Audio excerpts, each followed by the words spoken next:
नमस्कार दोस्तों, चीन और अमेरिका को लेकर एक बहुत बड़ी खबर आ रही है। चीन ने अमेरिका को बहुत बड़ा झटका दिया है। चीन और अमेरिका के बीच में पहले से ही चल रहे ट्रेड वॉर में अब चीन ने 3 महत्वपूर्ण दुर्लभ खनिज गैलियम, जर्मेनियम और एंटीमनी के निर्यात पर बैन लगा दिया है। ये कदम अमेरिका के उन प्रतिबंध का जवाब माना जा रहा है जो उसने चीन के सेमीकंडक्टर इंडस्ट्रीज पर लगाए थे। हाल ही में अमेरिका ने चाइनीज टेक्नोलॉजी कंपनी और सेमीकंडक्टर एक्सपोर्ट पर कड़े प्रतिबंध लगाए थे। इसके जवाब में चीन ने दुर्लभ खनिजों के निर्यात पर रोक लगा दी है। इन 3 खनिजों का उपयोग किस चीज में होता है? तो इन तीनों का उपयोग सेमीकंडक्टर, सोलर पैनल और हथियार में होता है। अब मैं जो आपको आंकड़े दिखाऊंगा उससे आप देखकर हैरान रह जाएंगे, क्योंकि इन चीजों पर चीन का ही दबदबा है। दुनिया भर में दुर्लभ खनिजों की सप्लाई पर चीन का कब्जा है, क्योंकि गैलियम 80%, जर्मेनियम 60% और एंटीमनी 48%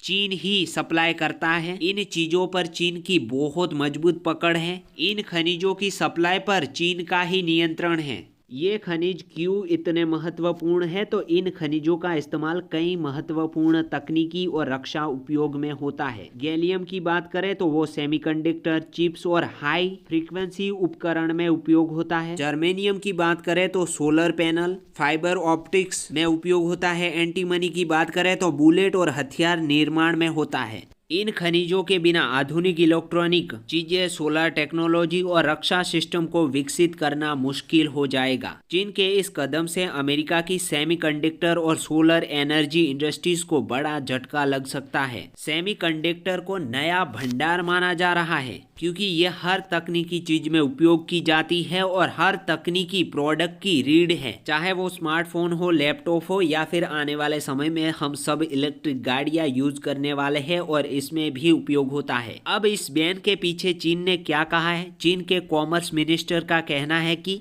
ये कदम राष्ट्रीय सुरक्षा के लिए उठाया गया है। उनका तर्क है कि इन खनिजों का मिलिट्री और सिविल दोनों के उद्देश्य के लिए इस्तेमाल हो सकता है। वो नहीं, अमेरिका धमकाता था भारत को कि आपने अगर ऐसी चीज कोई भी रशिया को सप्लाई की जिसमें मिलिट्री उपयोग भी हो सकता है तो हम आप पर सैंक्शन लगा देंगे। तो चीन ने भी यही तर्क दिया। उन्होंने कहा कि इसका उपयोग मिलिट्री में भी हो सकता है, इसलिए हमने ये बैन लगाया है। तो अब अमेरिका क्या करेगा? अमेरिका वैकल्पिक सप्लायर की तलाश करेगा। इसमें जापान और ऑस्ट्रेलिया जैसे देशों को मौका मिल सकता है और इसका फायदा उठाकर इन खनिजों की सप्लाई बढ़ा सकते हैं। अब बात करते हैं कि ग्लोबल टेक्नोलॉजी इंडस्ट्रीज पर इसका क्या असर पड़ सकता है। तो दुर्लभ खनिजों की सप्लाई कम होने से इलेक्ट्रॉनिक वस्तुओं की कीमत बढ़ सकती है। अमेरिका इस कदम का जवाब कड़े प्रतिबंध लगाकर दे सकता है। इससे चाइना को भी झटका लग सकता है, क्योंकि चाइना ने ऐसा कदम पहले भी उठाया है। 2010 की बात है जब चीन ने जापान के दुर्लभ खनिजों की सप्लाई रोक दी थी। इसके बाद जापान ने ऑस्ट्रेलिया की मदद से अपने विकल्प को तलाशा और चीन पर निर्भरता कम की। चाइना का ये कदम उल्टा भी पड़ सकता है जैसा जापान के साथ हुआ, क्योंकि अगर अमेरिका ने दूसरा विकल्प तलाश लिया तो फिर चाइना को बहुत बड़ा नुकसान हो सकता है।